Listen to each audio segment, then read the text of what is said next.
কলকাতায় ফের আগুন, মেছুয়া বাজারে বহুতলে বিধ্বংসী আগুন, মৃত বেড়ে 14, ঝুলসে দম বন্ধ হয়ে মৃত্যু 2 শিশু সহ 13 জনের। 6 তলা বহুতলের ওপরে 3 তলা জুড়ে সেখানে হোটেল, আর আগুন লাগায় আতঙ্কে ছাদ থেকে ঝাঁপ দিয়ে হোটেল কর্মীর মৃত্যু হয়েছে জানা গিয়েছে। এবং মৃত মনোজ পাসওয়ান, তিনি ঝাড়খণ্ডের বাসিন্দা জানা গিয়েছে। আর বাকিদের প্রাণ বাঁচানোর জন্য অনেকেই কার্নিশে উঠে পড়েন, ঝাঁপ দেওয়ার চেষ্টাও করেন অনেকেই। 22 জনকে উদ্ধার করা সম্ভব হয়েছে দমকলের তরফ থেকে জানা গিয়েছে। এবং পরিস্থিতি কিছুটা নিয়ন্ত্রণে এলে বাকিরা নিজেরাই নেমে আসেন এমনটাও জানা গিয়েছে। এবং বেশ কিছু জন আহত রয়েছেন। ইনারেস কলকাতা মেডিকেলে আরজি করে চিকিৎসা চলছে 13 জনের, এমনটাই জানা যাচ্ছে। वो बोला कि हम लोग और बोला डिसाइड करा कि क्या करे ना करे, बोला ऐसे कर, हमको मारना है ऐसे करना। तो धीरे धीरे पाइप पकड़ के उतरो, धीरे धीरे तो पाइप पकड़ उतर रहा था, पाइप से स्लिप हो गया, टॉयलेट का पाइप ऐसे कर रहा था। हाँ, तो वो बोला कि हमको पीछे से बोला गैस सिलेंडर रखा हुआ, गैस सिलेंडर हम निकालने गए देखा हम कुछ आवाज दिया, भड़ास का आवाज हुआ। क्या हुआ तो देखा आदमी किया, उसको धर के हम लोग जब निकाल के मुंह से ब्लीडिंग हो रहा था, मनोज पासवान को ब्लीडिंग हो रहा। क्या होता, आग लगा उसमें। हम लोग दूसरा जगह रहते, सॉरी दूसरा जगह रहता है, ऋतुराज होटल में, जिस होटल में मछुआ में काम करता है। ऐसे नहीं, कम से कम नहीं, वैसे 20 साल से 25 साल हो गया है उसको काम करते हुए। और क्या बोलेंगे सर, इसका हमको समझ में नहीं आता, क्या बोल पाएंगे अभी। वो क्या वेटर या मैनेजर का काम करता था। वो घर का है उसका, झारखंड। আর উপরে 3 তলা জুড়ে হোটেলের মধ্যেই আটকে পড়েছিলেন বেশ কয়েকজন যে সময় আগুন লাগে, এবং তাদের উদ্ধারে ঘটনাস্থলে পৌঁছায় দমকল বাহিনী, বিপর্যয় মোকাবিলা দল এবং অক্সিজেন সিলিন্ডার নিয়ে ভিতরে ঢোকে উদ্ধারকারী দল। मेरा बच्चा 3 साल का है, 10 साल का है, ऊपर ही है, 313 में है। थोड़ा देख लीजिए। मेरा अंकल भी है, 60 साल की है, 313 में है। सर हम चेन्नई से आएगा टूरिस्ट पे। जब आग लगा आप बाहर के कैसे आया? मैं घूमने के लिए आया, हम यहाँ से कपड़े लेने के लिए गया अभी। अच्छा, वो बाकी लोग ऊपर ही है। আর এই যে জায়গায় হোটেল সেটি অত্যন্ত ঘিঞ্জি এলাকা।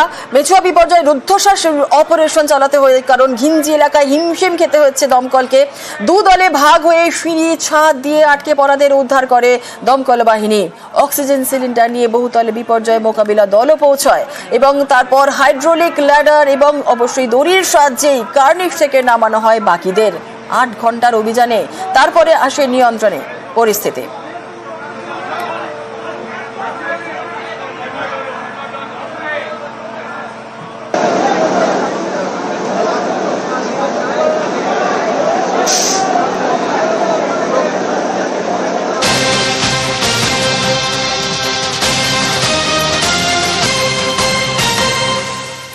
আর এই যে মেছুয়ার যে বিপর্যয়, এতগুলো প্রাণ চলে গেল, এই বিপর্যয়ের দায় কার গলদে 14 জনের মৃত্যু হলো।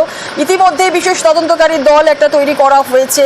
হোটেলের মালিক তিনিও ফেরার রয়েছে। এফআইআর দায়ের করা হয়েছে হোটেলের মালিকের বিরুদ্ধে, এবং আজই ঘটনাস্থলে ফরেন্সিক টিম পৌঁছবে। আজ সকাল থেকে এলাকার কি পরিস্থিতি রয়েছে এবং এই ফরেন্সিক টিম কখন এসে পৌঁছবে, সমস্ত বিষয়টা নিয়ে আপডেট নেব। সরাসরি চলে যাব, আমাদের প্রতিনিধি বিশ্বজিৎ সাহা রয়েছে। বিশ্বজিৎ, অত্যন্ত মর্মান্তিক খবর, 14 জনের প্রাণ চলে গেল, এর দায় কার? তদন্তকারী দল তো ইতিমধ্যেই তৈরি করা হয়েছে, ফরেন্সিক স্পেশাল ইনভেস্টিগেশন টিম তৈরি করা হয়েছে। তারা কখন এসে পৌঁছবে, কি জানা যাচ্ছে, এবং আজ সকাল থেকে এলাকার কিছু অভিষেকানকার? একদমই প্রথমেই বলে রাখি যে এই মর্মান্তিক দুর্ঘটনার স্পেশাল ইনভেস্টিগেশন টিম বা সিট তারা তদন্ত করবেন, পাশাপাশি ফায়ার তারাও অডিট করবেন।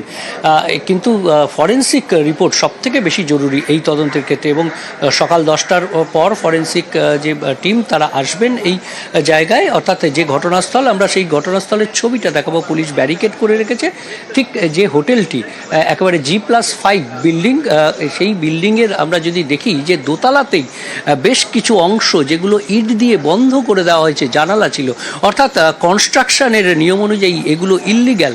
এবং এর ওপরের দিকে যদি দেখি একেবারে G+5 বিল্ডিং, তার ওপরেও কিন্তু আনঅথরাইজড কনস্ট্রাকশন করা হয়েছে, যেরকমটা আমরা দেখছি। অর্থাৎ যে বিল্ডিংয়ের বাইরে থেকে দেখে যতটা বোঝা যাচ্ছে, তাতেও বেশ কিছু জায়গায় তার যে নকশা, সেই বিল্ডিংয়ের নকশা পরিবর্তন করা হয়েছে।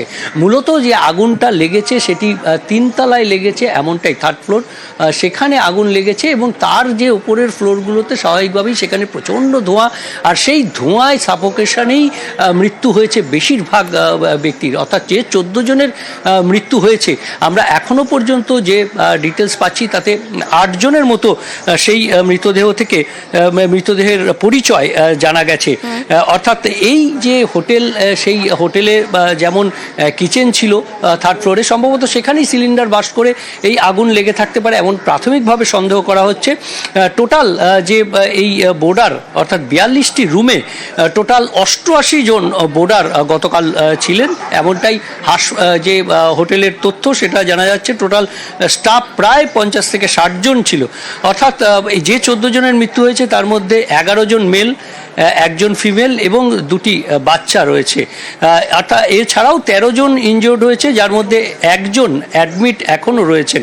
অর্থাৎ এই যে সামগ্রিকভাবে যে হোটেল কর্মীর মৃত্যু হয়েছে তিনিও ঝাড়খণ্ডের বাসিন্দা, যারা বোর্ডার ছিলেন তারাও অনেকে ভিন রাজ্যের অর্থাৎ তামিলনাড়ুর বাসিন্দা এমনটা জানা যাচ্ছে। কিন্তু সবথেকে বড় প্রশ্ন হলো যে এই আগুন কিভাবে লাগলো। প্রাথমিকভাবে কিচেন থেকে আগুন লেগেছে এমনটা মনে করা হচ্ছে, তদন্ত করবেন যারা ফরেন্সিক আসবেন তারা তদন্ত করে সঠিক কারণ। বিশ্বজিৎ, একটা প্রশ্ন একটু জানতে চাইছি যে 42, তুমি যেমনটা বলছিলে যে 42টা রুম ছিল এবং 88 জন মানুষ এই বিল্ডিং এ থাকতেন, তার মধ্যে 11 জন পুরুষ, যেমনটা তুমি বলছিলে যে 11 জন পুরুষ যারা মারা গিয়েছেন। কিন্তু একটা বিষয় যে এই এত বড় বিল্ডিং, এতজন লোক থাকতেন, সেখানে অগ্নি নির্বাপক ব্যবস্থা কি কোনো রকম ছিল না? একদমই, যারা ফায়ার ফাইটিং করছিলেন তার মধ্যে পদ্মশ্রী বিনীতবাবু তিনিও ছিলেন এবং তিনি যেটা আমাদেরকে জানালেন যে এই যখন ফায়ার ফাইটিং করা হচ্ছে দেখা যাচ্ছে থার্ড ফ্লোর, সেই থার্ড ফ্লোরে যে আগুনটা যেখানে লেগেছে কিচেন, সেখানে সিলিন্ডার বাস্ট করে সম্ভবত আগুন লেগেছে এবং তারপর সেই আগুন ক্রমশ ঊর্ধ্বমুখী হয়, অর্থাৎ উৎসস্থলে সেই মুহূর্তে যাওয়া খুব দুঃসাধ্য ছিল এবং সেই কারণে ল্যাডার দিয়ে ওপর থেকে জল এবং নিচ থেকে জল দিয়ে সেই জায়গা কুলিং করা হয়। কিন্তু ওপরের যেখানে আবাসিকরা অর্থাৎ হোটেলের যারা আবাসিকরা ছিলেন সেই এলাকায় সেই ঘরে কিন্তু আগুনে ক্ষতিগ্রস্ত খুব বেশি হয়নি, অর্থাৎ ধোঁয়ায় যেটা মনে করা হচ্ছে যে ধোঁয়ায় দম আটকেই মৃত্যু হয়েছে বেশিরভাগ লোকের। অনেকেই ছাদে উঠে গেছিলেন, অনেকে আবার দরজা বন্ধ করে তারা নিজেদেরকে বাঁচাতে চাইছিলেন, আর সেই কারণেই এই ধরনের মৃত্যু হয়েছে এমনটাই মনে করা হচ্ছে। অর্থাৎ যে কালো ধোঁয়া, বিষাক্ত ধোঁয়া, সেই ধোঁয়াতেই মনে করা হচ্ছে। যে ফায়ার ফাইটিং সিস্টেমের কথা যেটা বলছিলে, যে অবশ্যই হোটেলে সেই ফায়ার ফাইটিং সিস্টেম দৃশ্যত ছিল। দৃশ্যত এই কারণেই বলছি যে সেই ফায়ার ফাইটিং সিস্টেম কোনো কাজ করেনি। সেটা কি শুধুই সাজানোর জন্য ছিল, মানে ইন্সপেকশন আসবে তখন দেখানোর জন্য ছিল? সেটাই প্রশ্ন উঠছে যে আদৌ সেটা রিনিউ করা হতো কি না, সেই সবও খতিয়ে দেখা হচ্ছে। স্পেশাল ইনভেস্টিগেশন টিম যেমন তদন্ত করবে, তেমনি যারা ফরেন্সিক আসবেন তারাও তদন্ত করে দেখবেন যে কী কারণে আগুন লাগলো, কিভাবে আগুন লাগলো। কিন্তু এই যে ঘটনা, সেই ঘটনায় এই যে হোটেল তার যে মালিক তার নামে এফআইআর করা হয়েছে, এখনো পর্যন্ত তার তথ্য সন্ধান এখনো পর্যন্ত করতে পারেনি পুলিশ। বেশ বেশ, ধন্যবাদ। সব জায়গায় সার্চ অপারেশন শেষ হয়ে গেছে। কেন হলো, কিসের জন্য হলো, এটা দমকল এবং পুলিশ দুজনে খতিয়ে দেখবে এবং নিশ্চিতভাবে এফআইআর তো হবে এবং আইনত ব্যবস্থা হবে।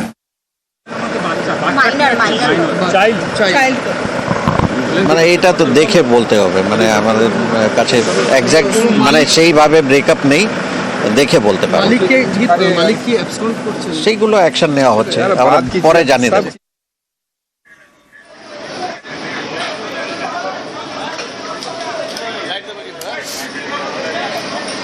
আর এর পাশাপাশি আপনাদের জানিয়ে রাখি যে ফায়ার ফাইটিং ব্যবস্থা সিস্টেম ছিল, কিন্তু সেই ফায়ার ফাইটিং সিস্টেম কোনোভাবেই কাজ করেনি। শুধু রাখা হয়েছিল, এখন পুরো অবশ্যই দেখা হচ্ছে যে শুধুমাত্র নিয়ম রক্ষার জন্যই কি এই ফায়ার সিস্টেম বিষয়টি রাখা হয়েছিল, সেই বিষয়টি কিন্তু বারবার করে দেখা হচ্ছে। যেমনটা আমাদের প্রতিনিধি বলছে, বিশ্বজিৎ যেমনটা বলছিল যে নিয়মিত এই ফায়ার সিস্টেম প্রসেসটা ঠিকমতো চলতো কিনা, দেখা হতো কিনা, সেই বিষয়টিও কিন্তু